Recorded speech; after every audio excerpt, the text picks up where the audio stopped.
وَلِلَّهِ النَّاسِ حِجُّ الْبَيْتِ مَنِ اسْتَطَاعَ إِلَيْهِ سَبِيلًا. Al-Quran, Surah 3, 8, 97 says that, and God has upon humanity the pilgrimage to the house from those who can find a way to perform it. And so it is that I'm going to talk about Hajj and Umrah. And I'm going to talk about some symbolism. It's not the only symbolism that we can look into, but we see in Hajj a person enacts psychology. The circles around the cube are much like the rainbow of colors, and you're invoking in a way that purifies or replaces the projections. And the cube is the mental construction of consciousness. And you, of course, you need to use the mental construction of consciousness. Now, different numbers of pillars around the Kaaba certainly have been in place.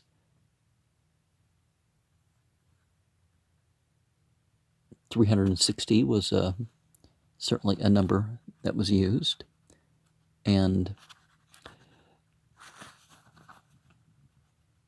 you have the peak of the pilgrimage on the 9th of the 12th month, and so you're reaching in towards the heights. And on the opposite, which tends to be a peak experience for a lot of people, you're dealing with the shadow. The stoning is the dealing with the shadow. And your real identity is, that rock in the corner. And that's what you're referring to there.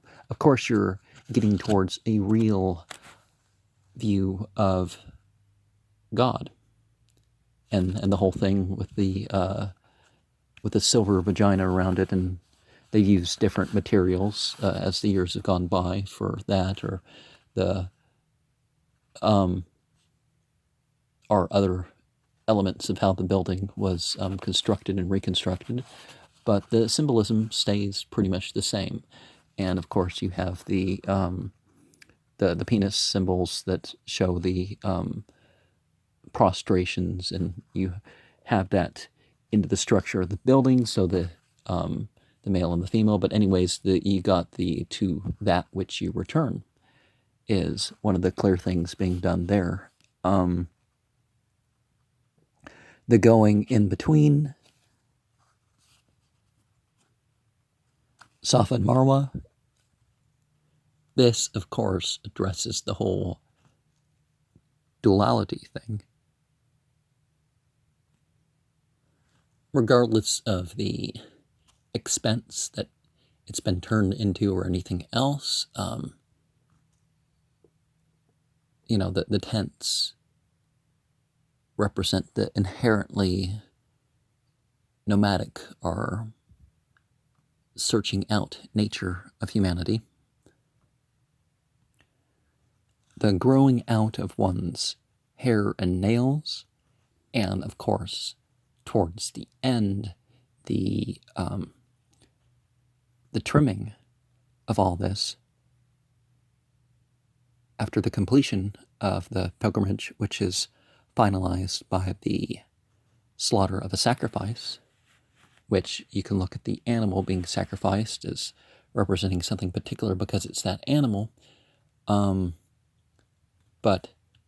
the aligning it with the growing out your nails and hair, I mean all one's hair, and not and trimming them along with it shows that the whole thing's a representative view. I'll go into some verses as it comes later.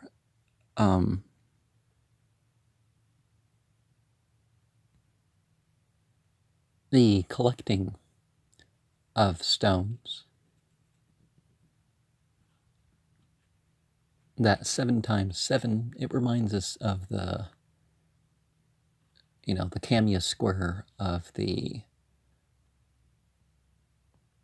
of Venus. Of course, when we get into the circumambulations, we're not saying that using the symbolism is much the same as was indicated by Aisha, but it's without the personification and division of deity. And all this stuff is done in remembrance, whether you're staying at Mina or you're staying at Muzdalifah or Arafat. You're putting on those plain garments that set you apart, much like you'd garland a sacred animal. But you're putting on something plain and something, with less stitching. Obviously, they stitch, the sheet together, but you pin the sheet, and women wear plain clothes that are allowed to, have. But the going between also, you have in addition, that's a 7-fold thing too. So it's all alchemical, and you're all supposed to be focusing on one's soul. And so I'll go over some further verses and stuff in regard to that, and go over more of the basic details, because obviously you're enacting a myth. It's not just, the symbolic and experiential methods of it, but of course you want to keep to that, right? Al-Hajju Ashurun Ma'lumat. Al-Quran Surah 2, Ayat 197 tells us that the greater pilgrimage is on months that are well known. Because back in the day, it didn't just take from the 8th to the 10th and you fulfilled all the requirements of the pilgrimage. It's, it was like a month's journey each way. So Dhul-Qa'dah, the 11th month, the 25th is when it said the foundation of the Kaaba was raised by Abraham, and he rebuilt the thing. In the Bible, it talks about going to Yemen, and then there's the place of Rabat. Is it Exodus 33 or something like that? Anyways, it's the same place. And why did they face, western Saudi Arabia at some point? The Israelites, but and then of course after the 12th month, Dhul-Hijjah, there was also another sacred month, the Muharram. And you also notice in the biblical calendar that you have a month of observance, the 9th month. You have sort of what you'd call 4 sacred months: the 1st month, the 7th month, the 11th month, and the 12th month. And Islam has that same thing in this age. I say in this age because it's just a different word for the same old thing. And a saying in regards to the pilgrimage, Al-Hajj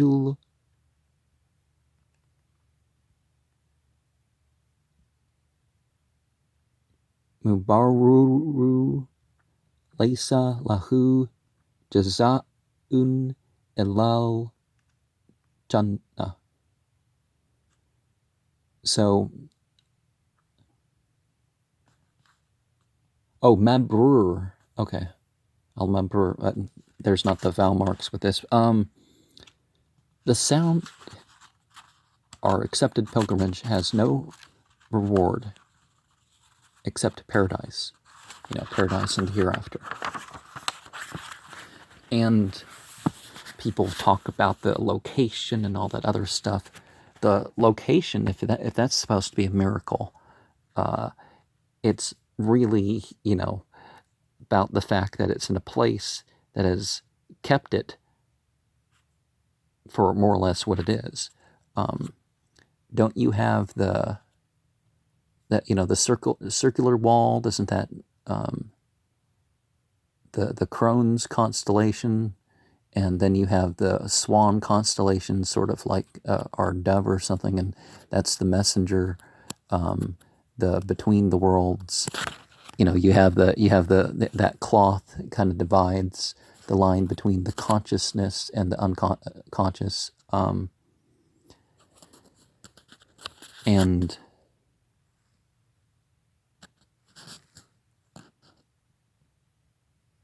we know that Mecca was known among the ancient Egyptians and some other cultures as Bacca. And in the Bible it's called Bacca. But we know it's among the Western Arabia, according to the Bible, that there's a sacred place out there, and people waited out. There was a Jewish community that waited out there because they, knew some sort of prophet of some sort was going to come out there, and some stuff was going to be fulfilled. So they knew things weren't going on in Jerusalem for most of the time that they were out there, but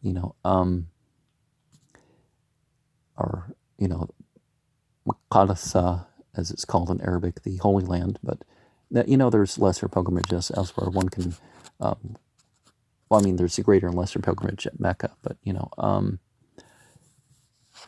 Inna walla baytan wuda lana sallalladhi tabakata mubarakan wahudan lalamin.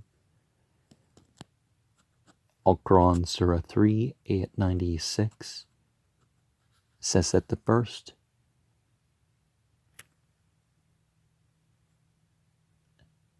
house that was appointed for mankind, not just a tribe, not just a region, but the first international place has been that in Mecca, a blessed place and guidance to the people.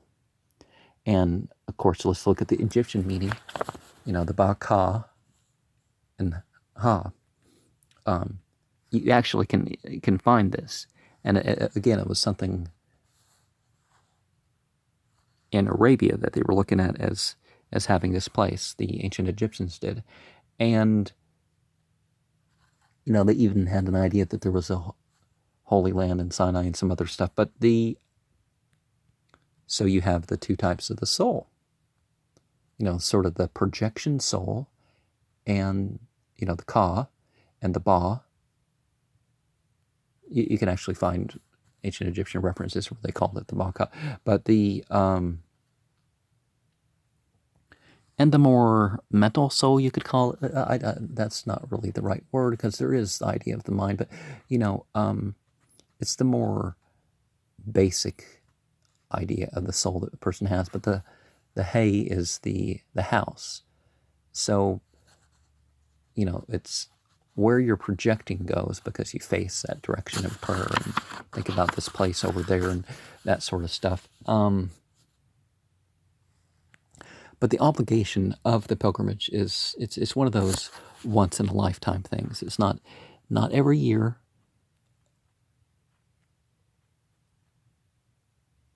And if a person's going to ask the scholars about the various things, remember that one of the things that you're going to want to do is you're going to want to see if you agree with their conclusions based on the evidence, not just, well, I've asked the scholars, so I have to obey whatever the scholars say. No, Islam does not make that point at all.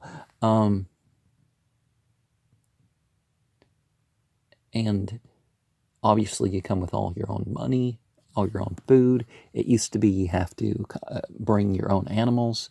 Now you don't. And essential medication, any non-intoxicating medication, carry it.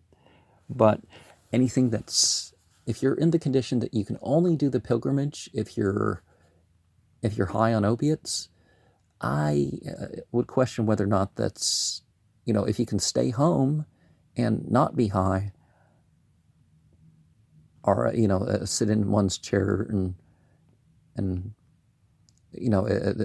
not stay up when you're all about it, or whatever the deal is. It seems obvious that sobriety in the mind would probably be, so it's not just one's money, that it's something somebody should be able to do sober. And if somebody's using intoxicants to survive, that's maybe a different story.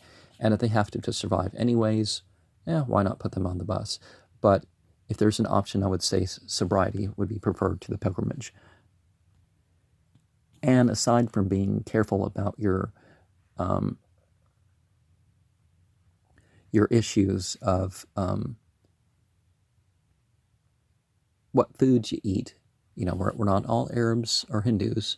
By Hindus, I mean the race, or Persians.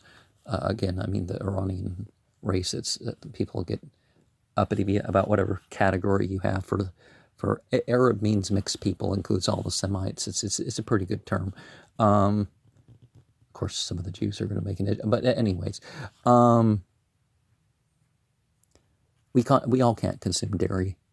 A lot of these modern bleached and strict foods, we can't have that. So you make sure you have the right foods that aren't going to hurt you, foods that whatever. So lawful and wholesome. I would check with any pilgrimage package whether they're going to have wholesome food, because a lot of people, white bread, white rice, gravy and stuff like this, from all over the world, there's people like that. And they think, oh, well, most people can handle eating like this for a few days, but some people can't. It's a part of the world where it's like 90 degrees.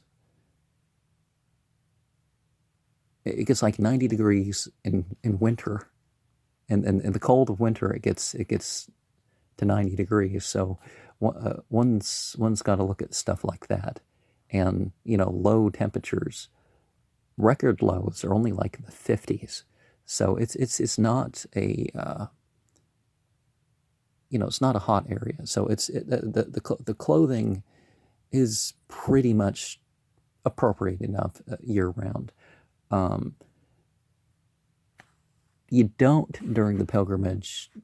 The males aren't covering their heads, so why carrying around umbrellas? I question that. And of course, there's some allowance for the handicapped. People used to be carried around. If you're supposed to be with a group, you stay with a group, but should be some sort of plan involved in that. But part of the issue,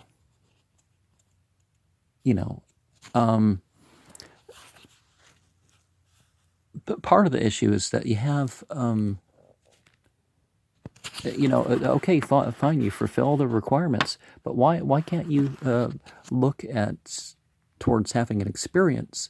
So you're all being drug along in a group, and some they're all leading you in supplication rather than one doing one's own thing, And, of course, one of the issues nowadays is everybody understanding the same thing. Without your bilingual little books, most people aren't going to understand it. It's good to get used to some of the formulas, and I'll try to go into some of the formulas here, but وَذَنْ فِي النَّاسِ بِالْحَجِّ يَأْتُوكَ رِجَالًا وَعَلَى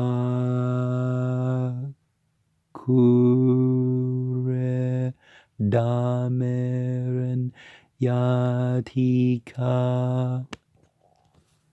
Oh, I got that one wrong. Okay, so but anyways, I'll give the translation, then I'll get back into it. Stomach's getting growly here. Al-Quran, Surah 22, Ayat 27 and 28 says to make the proclamation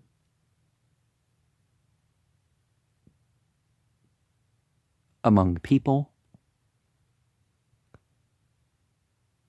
for the pilgrimage, and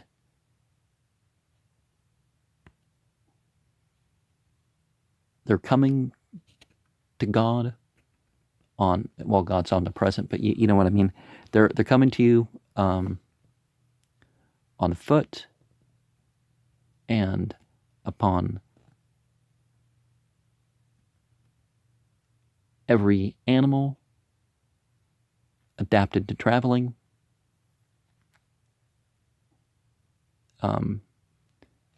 And they're traveling deep and distant ways.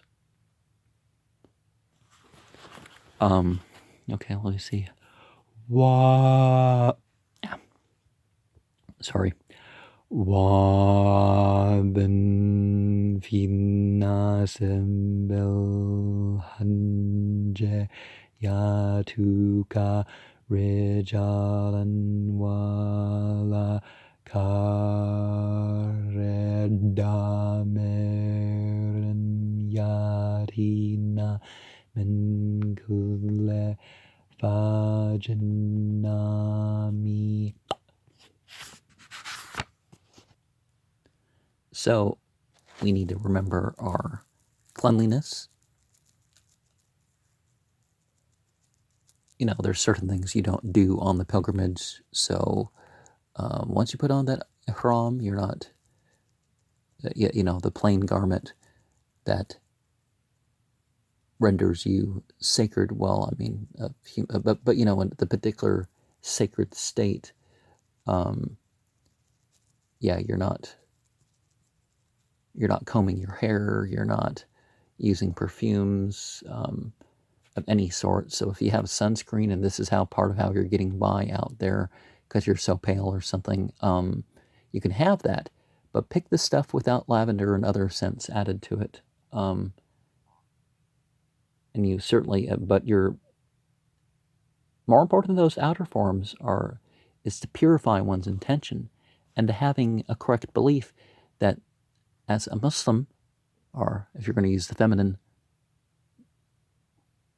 Muslima, a person is not to have, you're supposed to take this as an obligation. It's not just, some psychological play. It's an obligation of the faith to those who can do it in a lifetime. And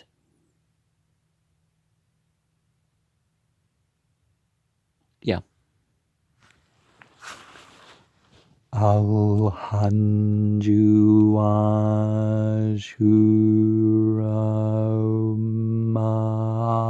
ma'lumatun faman farada fihinna al-hajja fala rafath wala fusuqa wala jadala fil Hajj.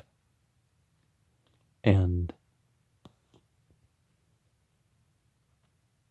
Al-Quran, Surah 2, Ayat 197. The pilgrimage is on well-known months. Whoever decides to make the pilgrimage, there shouldn't be obscenity or wickedness or angry argument on the pilgrimage. Well, wickedness and obscenity is the same thing, so what do they mean?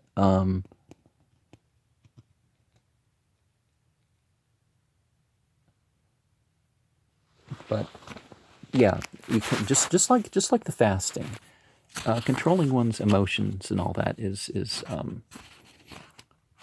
of particular importance. Because and oh yeah, you also don't have the intercourse with your spouse when you're on either the greater or the lesser pilgrimage, and of course, yeah, not in the house of worship, but one doesn't step aside and do that thing, just like when one does the itikaf. You can leave the place of prayer for your needs, going to the bathroom and getting some food and that sort of stuff. I mean, you don't go home and watch TV or something like that, but you know what I mean. Likewise, there are some things that you don't do that's perfectly permissible in other circumstances, but ذلك ومن يعظم شعائر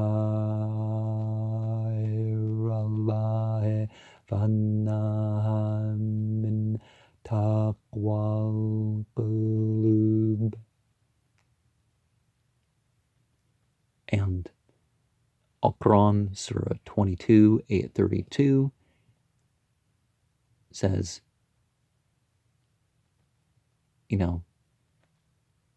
that, and whoever, from whoever is taking as majestic the signs of God, it's from the devotion and regard that they've rendered in their hearts. And so the Red Sea, Mecca is about 80 kilometers from the Red Sea, and Medina is about 250 kilometers from the Red Sea. So a lot of people include in their pilgrimage package that they're going to hang out in Medina.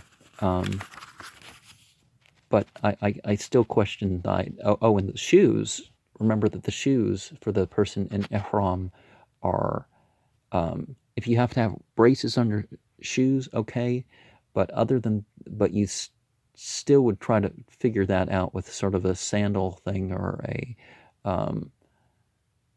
something that doesn't doesn't cover the ankles.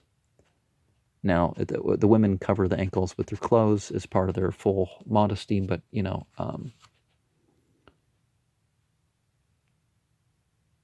and of course, things that aren't allowed. Silly people try to pretend that, no, tobacco and all that sort of stuff is not permissible. As I said, it's not just alcohol, anything that's intoxicating. And the people who knew Muhammad included the caffeinated beverages. So if you go on the pilgrimage, you don't want to use any caffeinated beverages, at least for your pilgrimage, right? But you kind of want to work at these things outside of life. And Allah yuhibbu idha amalan ahdukum amalan an yatakana.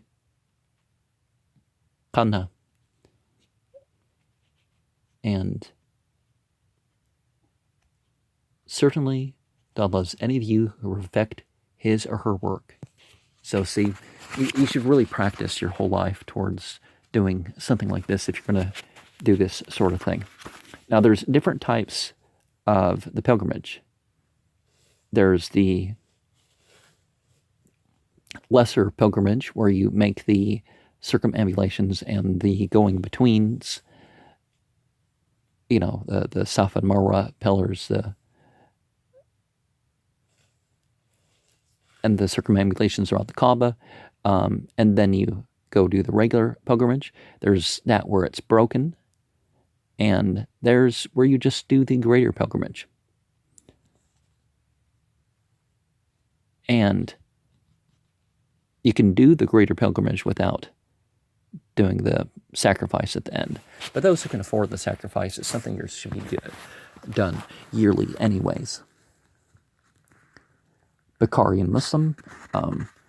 Well, there's some Shia narrations where there's merit for touching the wall or whatever. But you don't have to touch any part of the Kaaba, and it's not obliged. So, فَمَنْ شَاءَ أَنْ يَحْلُلَ بِحَجٍّ وَعُمْرَةٍ فَلْيَحْلُلْ وَمَنْ أَرَادَ أَنْ يَحْلُلَ بِحَجٍّ فَلْيَحْلُلْ وَمَنْ أَرَادَ أَنْ يَحْلُلَ بِعُمْرَةٍ فَلْيَحْلُل. Akrajul.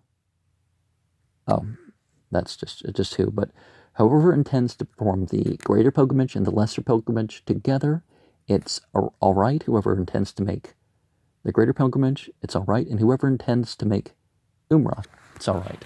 So a person can perform the lesser pilgrimage at any time of the year. And of course, there's the chant. Labbaik Allahumma labbaik, labbaik la sharika laka.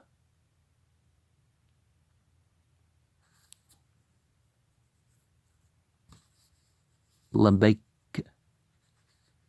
innal hamda wa ni'mata laka wal mulk la sharika lak. So people say, I'm here, all divinity, I am here at your service.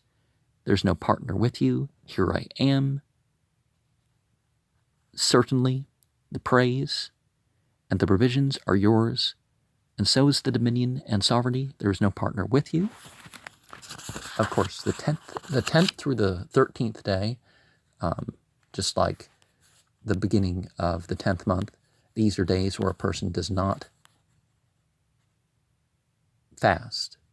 And one of the things about that also is that unlike the ending of Ramadan one, where you, after the dawn prayer, you eat or drink, you break your fast with the post Eid prayer meal. And whether one's doing a sacrifice abroad or otherwise, you might want to wait even to the late afternoon to break your fast to either eat of this or,